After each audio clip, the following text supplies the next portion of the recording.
Just like Steph Curry. Oh, yeah. As a shooter, that was incredible to watch in the Olympics. If I put down, you beat Steph in the three-point competition? I'll give him my best shot for sure. I give him my best shot for sure. He's the best shooter that's ever lived, hands down. It's crazy. It's you watch these last two games against Serbia and France. Hey, I ain't never seen a man that made me get off my ass on the couch and go start shooting basketballs now. That was crazy. I was like, for me to have played against, I was telling my girl, I said, to watch Steph do what he did against France, it kind of like, I've played against what you say prime, vintage Steph. Yes. And it was so much talent he had, but to watch what he did against France, that was like vintage Steph at his most polished version, expert level. And it wasn't like he was just making shots by talent. It was making shots off of just calculated precision. Yeah. Just I'm gonna shoot the ball 4 different ways, 4 threes. I'm gonna give you 4 different types of shots. And I'm just gonna show you how well I shoot the ball. I mean, the first one, he gets pull up, boom. He little first one, but the first one was just more of like a straight shot, right? Straight through shot. Second one, he gives you kind of the pump fake, brings it here, gets in the pocket. You know what I'm trying to say? A little hit shot, bucket. Then he give you the third one. It's a step to the left. Yeah. And I'm gonna give you this set shot 3. Boom. And the fourth one, he just over 2. He freestyled on that one. That one was crazy. I mean, think about it. He hop steps to the right, aligns his shoulder, flicks it, bucket. Like, that's special, man. Like, as a shooter, just the absolute expertise he put on as a shooter was... If you hit something like that, or let's just say for the sake of argument, Cat, you hit a couple of shots like that. You get one going late in the shot clock, boom, you let it go. Now, they come, you sidestep and let it go. You hit a couple of let's just say you hit 3 threes in the first. You know you got it going on that night. I had 62. I had 62 when that was happening, so... Can you get enough shots? Because now because I'm sure everybody's telling Cat, you got this many. Go get 70. Go get 80. I ain't gonna lie to you, Unc. I was just trying to put points. I was just trying. Anytime I touched the ball, the game felt so easy and relaxed to me. I was just trying to score, put us up a lot. I was hoping that, we get up by a lot of points and I would just be able to sub out the game. Right. I was hoping I didn't even have to get 60 because we was winning by so much. Right. Now you got me thinking about Steph Curry again. I spent most of my day on that day when they played France. I think it was Saturday, right? Yeah. I spent the next 4 hours just doing the moves and shooting the ball like, I know I could shoot like this possibly. I know I could do it. He shot so well, he made me forget I could shoot. That's how well he shot.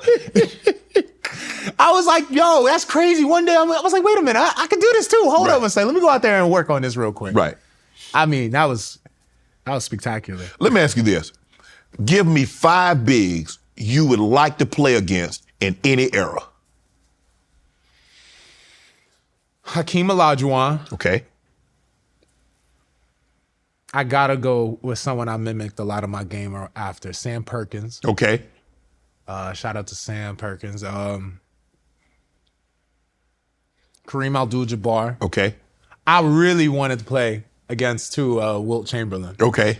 I just feel like you see Kareem play, but you don't really get too much footage of Wilt playing. No. So to see the myth, the legend playing in person would be really cool. I was talking to one of my friends about this. I was really one maybe DeBusschere. Dave DeBusschere? Yeah. Okay. For the Knicks. I just there's something that's so poetic about his game. I think that's really cool. I really would have to been able to be in person and guard these people, be able to play and iron sharpens iron, just be able to see greatness in front of me and be able to guard and show how great I am, and also at the end of the day, be able to watch that tape and learn from it is something that I think would be really cool. So those kind of guys, I mean, Willis Reed, we could keep going down the list. There's a lot of people down in history that if I was honored and blessed with the opportunity to play basketball against them, that I would be blessed. But one day we'll all meet up. We'll all meet up on a court up there, and we'll be able to hash it out. We settle it. Yeah, for sure. You called this thing. You said, I'm the greatest shooting big man of all time. And people are like, well, hold on. Did Dirk not play in the NBA? Nah, Dirk was definitely there.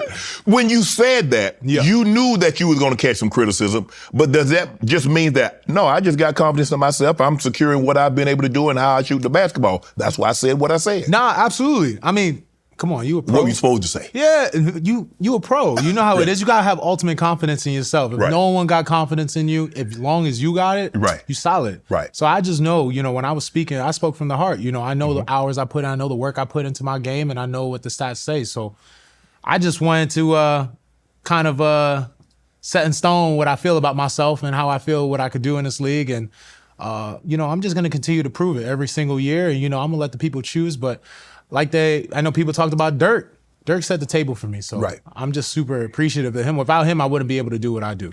I'm looking at the stats. In 3-point percentage, you're about 40%, 39.8. In the regular season, Dirk is 38%. Towns has 2. You shot a higher percentage from the field in the regular season, higher percentage from the free throw. In his prime, Karl-Anthony Towns today, Dirk in his prime, do you believe you could beat him in a 3-point competition? I think I could beat anybody. But I also know that without him, I wouldn't even be able to sit in this chair saying that. Right. So it's kind of like weird to say that because I just know without him, I wouldn't even have the ideology that I could shoot threes at a high rate and a high clip like that. I think that with my shooting ability, I could do anything I say I can with shooting. But I think we're all, especially me, chasing what Dirk got, and that's a ring. So as long as I can get that ring, it's... And an MVP. Man, he was a beast. I remember sitting in Jersey just watching him. I'm like, man, if I could just be just half of the shooter he is, I see myself doing really good things. And when you're young in Jersey, especially somewhere that hasn't made any NBA players like that, except Derek Character, shout out to Piscataway. Right. You just hoping to just be able to play college basketball, shooting like that. And as long as you can shoot like that just to get a D1 scholarship, you've made it. Right. So. You've got 2 60-point games, 3 50-point games, 14 40-point games, and over 130-point games. And you said, be able to shoot the basketball. I got that, for real? Yeah, you did all that. Damn. I didn't know, I'm going to be honest, and I don't even know if you knew. In college, we didn't see you shoot the ball like you shoot it now. When did you know you could shoot the basketball? Damn, cat. Before college? You could always shoot like that? Always shoot like that. What the hell happened in Kentucky? Man, don't get me started now. Yo, I'm gonna get you started.